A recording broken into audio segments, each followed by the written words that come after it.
Realmente estamos en un cambio de época.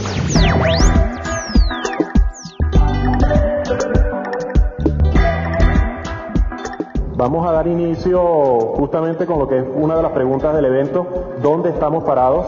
Yo diría que dónde estamos parados y sobre todo hacia dónde queremos ir son dos preguntas fundamentales que deberíamos estarnos haciendo constantemente en un entorno de incertidumbre como tenemos actualmente. ¿Dónde estamos parados? Bueno, muchos pudiéramos decir que estamos parados en una época de cambios. Hay quienes pudieran decir que estamos parados en una época de muchos cambios. Hay quienes pudiéramos decir que estamos en una época de muchos cambios a mucha velocidad, pero pareciera que esto no es suficiente. Pareciera que nos falta algo allí. Realmente estamos en un cambio de época.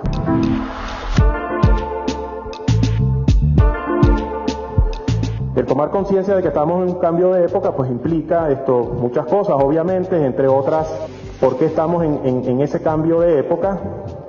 Eso implica básicamente hablar de cuáles son las megatendencias que van a estar marcando el futuro en los próximos años.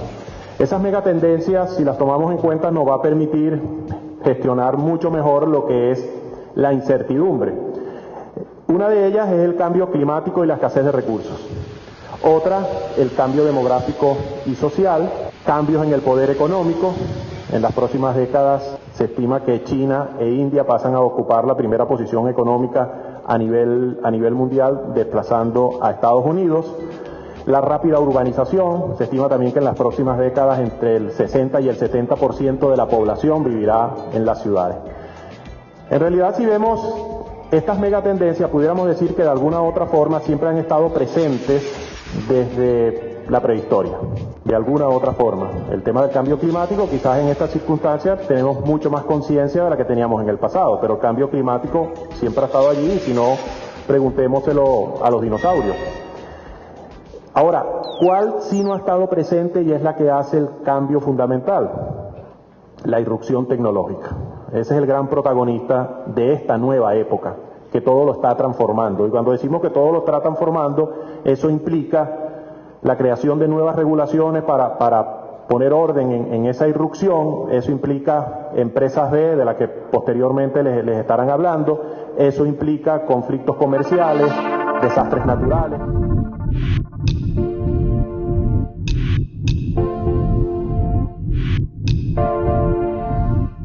Debemos acostumbrarnos a ella, a sentirnos cómodos, entre comillas, para gestionarla, y en la medida en que eso ocurre, pues se produce una paradoja, que es que la incertidumbre pasa a ser cierta, y ella se conforma como parte de ese paisaje y como una necesidad, como una habilidad que cada uno de nosotros debe tener para poder ser exitoso en ese entorno. Y en ese entorno les comentaba que realmente no estamos es un cambio de época y no una época de cambios. La mejor forma de predecir el futuro es trabajar, es inventarlo, y el futuro no es lo que va a pasar, es lo que vamos a hacer nosotros. O sea, en la medida en que nosotros nos preparemos y tomemos conciencia de todo esto, ese futuro será mucho más cierto. Y lo cierto, nada es tan cierto como la incertidumbre.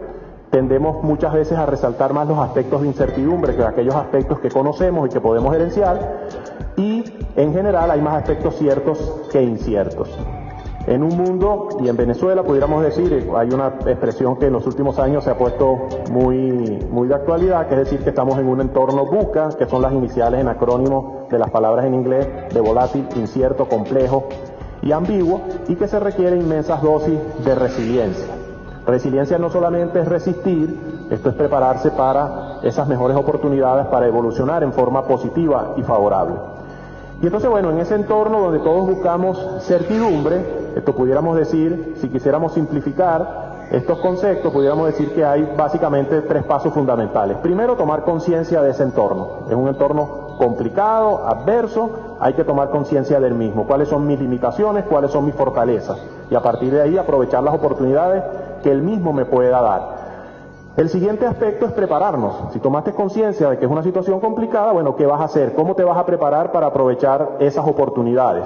Y el prepararse no solamente implica prepararse en lo técnico, también implica prepararse en lo físico y en lo emocional. Hay muchos gerentes en Venezuela que técnicamente están muy preparados, pero emocionalmente la situación les afecta. En general la sociedad, uno va a veces a organizaciones que las ve tristes, las ve afectadas, y cuando la ves técnicamente, desde el punto de vista de conocimiento, tiene 20 puntos, pero falla en la parte emocional, en la parte física. Entonces debemos buscar en eso ser integrales. Y una vez que te has preparado, tienes que resolver con ideas claras, o sea, tienes que actuar sin miedo, tienes que actuar y evitar las improvisaciones. Un ejemplo muy sencillo, si vamos a presentar un examen de matemáticas y son 10 capítulos, si nos estudiamos solamente 5 capítulos, la incertidumbre es mucho mayor que si me estudio todos los capítulos.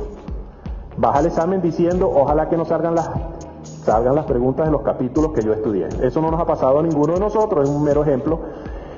Entonces, si tú te estudias todos los capítulos, haces todos los ejercicios, tú vas con menor grado de incertidumbre al examen. Entonces, tú tomaste conciencia del entorno y te preparaste. Pero también tienes que actuar en forma decidida, porque hay gente que se prepara y cuando llega al examen se paraliza. El miedo le paraliza. Bueno, entonces igualmente ocurre en el sector empresarial, en las empresas, en cumplir con estos aspectos. Hay que ser lo suficientemente flexible y tener una capacidad de adaptación para un entorno que es muy cambiante. Entonces diríamos conciencia, preparados y resolver con ideas claras. Imagínense, esto aplica para todas las profesiones, imagínense un bombero que no tome conciencia del entorno que le va a tocar enfrentar y no se prepara. Bueno, eso significa la vida o la muerte a la hora de tomar una mala decisión. O un médico. Imagínense ustedes un médico a la hora de resolver con ideas claras, diciéndole a la enfermera, métete en Google a ver con estos síntomas esto que tenemos que hacer. Entonces, estos 3 pasos los consideramos que son fundamentales. Y en incertidumbre tenemos que identificar las variables que podemos gerenciar de las que no podemos gerenciar. Normalmente perdemos mucho tiempo en aquello que no podemos gerenciar. Si la luz se va, eso no depende de mí. El que no haya agua, eso no depende de mí. Esa variable no depende de mí, pero sí depende de mí si me compro una planta o si cambio el horario. Entonces es muy importante no desgastarnos con aquellos aspectos que no dependen de nosotros. Y eso ocurre en las organizaciones, eso ocurre en nosotros. O sea que a veces nos desgastamos en aspectos que no podemos gerenciar. Tenemos que poner el foco en lo que nosotros podemos gerenciar. Y cuando hablamos de prepararnos, muy rápidamente, pudiéramos decir, si tomamos una foto rápida, ¿qué deberían hacer las organizaciones para prepararse?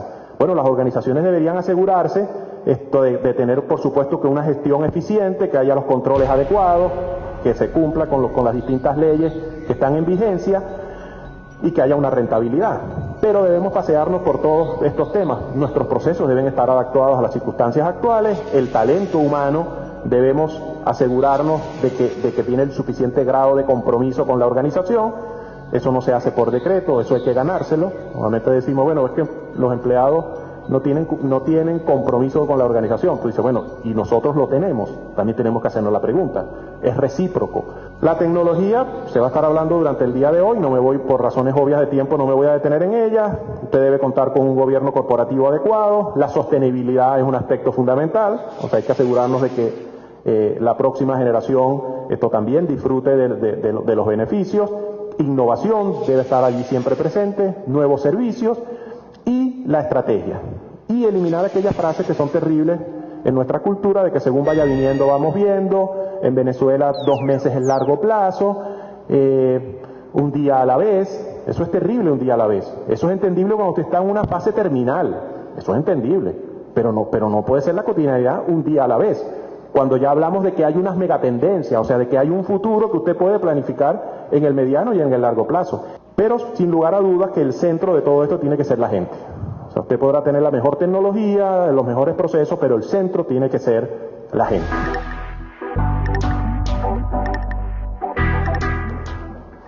Y hablábamos de tecnología y también muy rápidamente cuáles son esas tecnologías que están cambiando el mundo. Internet, que prácticamente ya se ha vuelto la abuela de las tecnologías, aun cuando es joven ya es una abuela, si la comparamos con las otras tecnologías.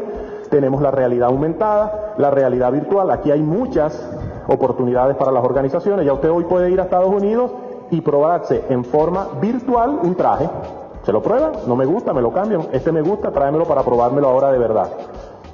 La empresa que incorpore esa tecnología, pues obviamente que le lleva ventaja a quien no la tenga. Ya hoy en día en Asia los inmuebles no se van a enseñar físicamente, sino que usted entra en un salón, se prueba y usted pasea virtualmente me gusta, no me gusta, y después usted va y se cerciora con el que luego de haber descartado 5 o 10 inmuebles. Imagínense el ahorro de tiempo, o sea, todo lo que esta tecnología implica. Blockchain, en Venezuela lo hemos conocido básicamente por las criptomonedas, pero es todo un mundo. La inteligencia artificial que está transformando el mundo. Vean las tarjetas de crédito que están dando las grandes empresas tecnológicas, te están pidiendo dos cosas. Te piden el Social Security y permiso para entrar a tu cuenta. No te piden más nada. Y después te dicen cuál es tu límite de crédito. La inteligencia artificial, pues te analiza en cuestión de segundos y te fija un límite de crédito. La impresión 3D, hoy se puede imprimir ya prácticamente cualquier cosa, esto desde una pizza, una casa, se puede imprimir en forma virtual. Los drones, en Japón usted puede pedir una pizza y se la lleva un dron a su casa. Y la robótica, que también pues es conocida. Entonces todo esto obviamente que está transformando el mundo, y cada uno de ellos pues sería de por sí una presentación. Simplemente aquí algunos datos para mostrarle el impacto que va a tener la inteligencia artificial. En una encuesta que hizo PricewaterhouseCoopers a nivel mundial, se le preguntó a 1.500 CEO aproximadamente qué iba a tener mayor impacto: Internet o la revolución o la inteligencia artificial. Más del 60%, el 63% dice que la inteligencia artificial. Si nos imaginamos que nosotros hoy en día no podemos vivir sin Internet, y se está pensando que la inteligencia artificial va a tener un mayor impacto, imagínense esto, cómo nos va a cambiar nuestra conducta esta nueva tecnología. Esto es cierto, o sea, ya esto es presente. Entonces aquí no hay incertidumbre, aquí es si tú lo tomas, cómo te adaptas, pero esto es cierto. Y me pareció interesante compartir con ustedes también esta información, que cuando se le preguntaron a los CEO de que la iniciativa de inteligencia artificial es fundamental para nuestra organización, fíjense que en el caso de Venezuela, que es el rojo, solo el 3%, muy similar a lo que ocurre a nivel mundial. Se le preguntó, ¿presentamos iniciativas de inteligencia artificial en alguna escala? Venezuela ni siquiera aparece, pero la que llama la atención es: ¿hay planes para introducir iniciativas de inteligencia artificial en los próximos 3 años? Hay planes. Planes no implica, es planes, o sea, no hay ejecución. Vean que Venezuela ya se queda descolgada de Latinoamérica, que es la zona gris que ustedes ven allí, ya ni siquiera nos estamos comparando con otros países. Y cuando se le pregunta, al momento no hay planes para buscar ningún tipo de iniciativa, o sea, eso no está en la agenda. Entonces el mensaje que yo quiero, entre otros, de dejarle el día de hoy es que tenemos que poner esto en las agendas, al menos ponerlos en las agendas. Yo entiendo que estamos complicados con 20.000 situaciones, pero esto hay que ponerlo en la agenda. O sea, ¿qué implica esto? Eso hay que ponerlo en la agenda, hay que discutirlo. ¿Qué implica desde el punto de vista de la sociedad empezar a hablar de estos temas? Y les comento sobre las 5F. Es una forma, digamos, ilustrativa de simplificar una situación complicada, y es decir, en primer lugar hay que poner foco en lo importante. Usted tiene que decidir qué es lo importante para usted, qué es lo importante para la organización, y usted lo detalla. Para mí lo importante son los clientes, para mí lo importante es que el consumo no se caiga, para mí lo importante es mantener mi marca posicionada. Cada empresa decide qué es lo importante. Y una vez que decides que eso es lo importante, como el juego de tenis, no le puedes perder la vista a la pelota. Entonces, una vez que ya decidiste que eso es lo importante, no le puedes perder la vista. Fuga de talento. Estamos viviendo una situación particular en Venezuela, pero es que esto ocurre a nivel mundial. A nivel mundial hay una guerra por el talento. Se habla mucho de desempleo a nivel mundial, y en realidad deberíamos hablar de personas que no tienen las competencias y habilidades necesarias que está demandando el mercado. Si usted va a buscar a alguien de tecnología, difícilmente está desempleado. Alguien experto en ciberseguridad, yo dudo que esté desempleado. Entonces tenemos que empezar a hablar ya no tanto de desempleo, sino de personas que no tienen las competencias necesarias para lo que es esta nueva realidad. Flujo de caja, en cualquier circunstancia, es primordial. En el caso particular de Venezuela, hay un financiamiento que prácticamente no existe. Si no, veamos la tarjeta de crédito de cada uno de nosotros, esto no llega al equivalente a $1. Pero en condiciones normales también es un tema que hay que poner sobre la mesa. Fortalezas. Normalmente el ser humano, y por ende las organizaciones, tendemos a buscar de ser menos mediocre en algunos aspectos, en vez de focalizarnos en cuáles son nuestras fortalezas. Si tenemos un hijo y saca 12 en literatura y saca 20 en matemáticas, ¿dónde le ponemos el profesor? En literatura. ¿Para qué? Para que sea un poquito menos mediocre en literatura. Porque él va a pasar de 12 a 14, de 12 a 15. Allí no está Cervantes, ni Unamuno, allí no está, olvídense. Póngaselo en matemáticas.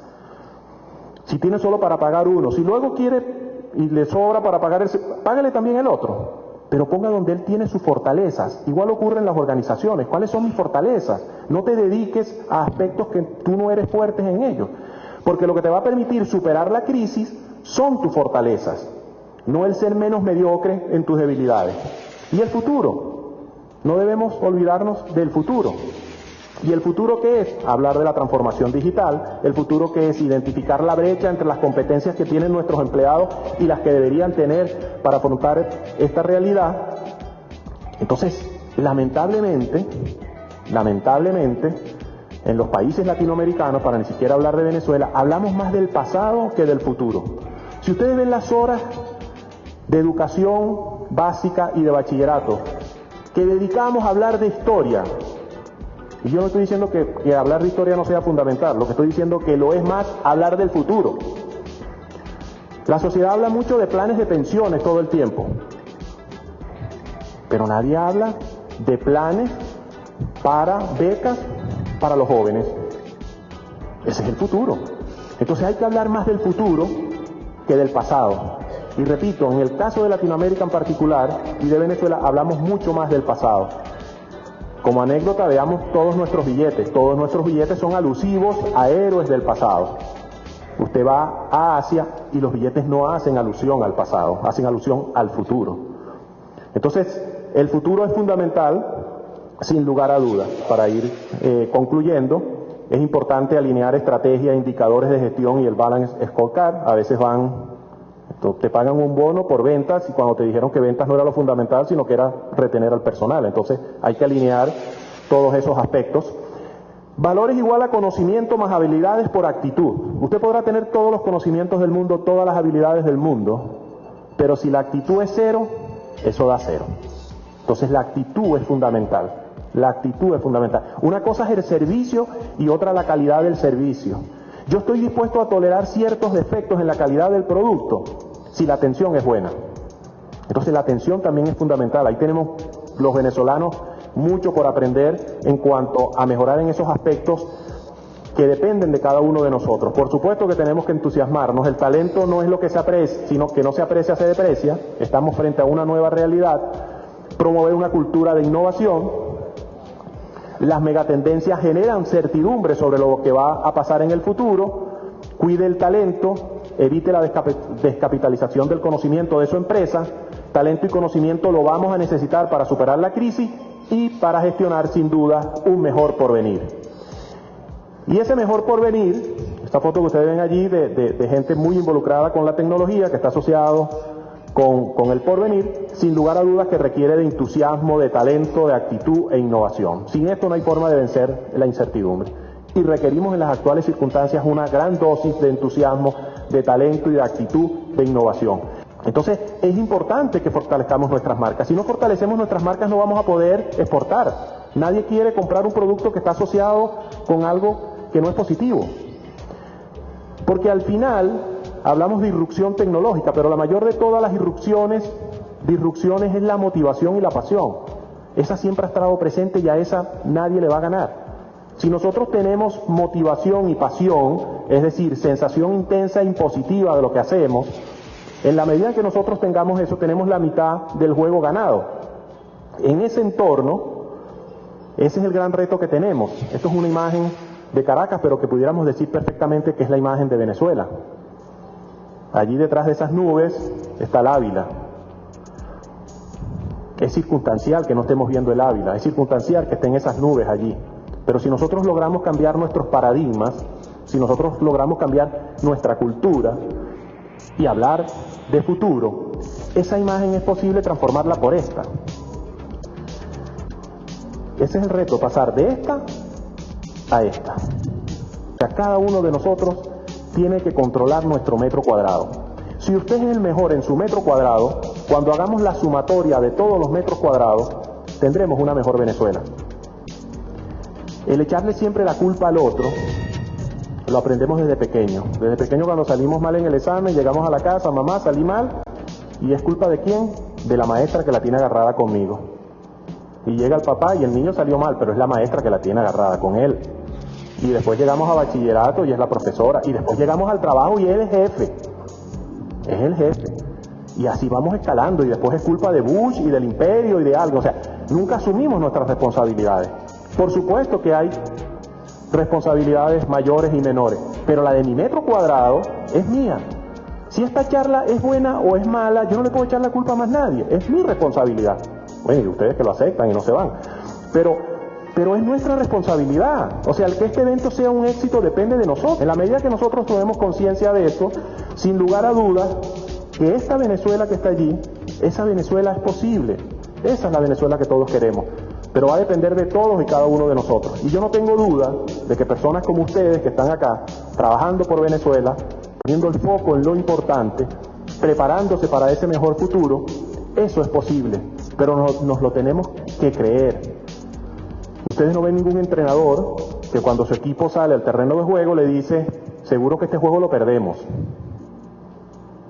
Pero es que hay empresarios que lo dicen de otra forma. Cuando estás hablando con tus empleados, si tú estás mostrando esa actitud, el juego lo vamos a perder. No es que nunca hemos ganado un juego a ese equipo. Bueno, justamente ese es el reto. Como nunca le hemos ganado, esta vez sí le vamos a ganar. Y tenemos que ponerle toda la motivación, porque si le ganamos, pasamos a la historia. Porque si no, nunca celebraríamos un juego con alguien que siempre nos ha ganado. Yo no tengo dudas de que este juego lo vamos a ganar mientras haya personas como ustedes, dedicadas como ustedes y que quieren a Venezuela como ustedes. Muchas gracias.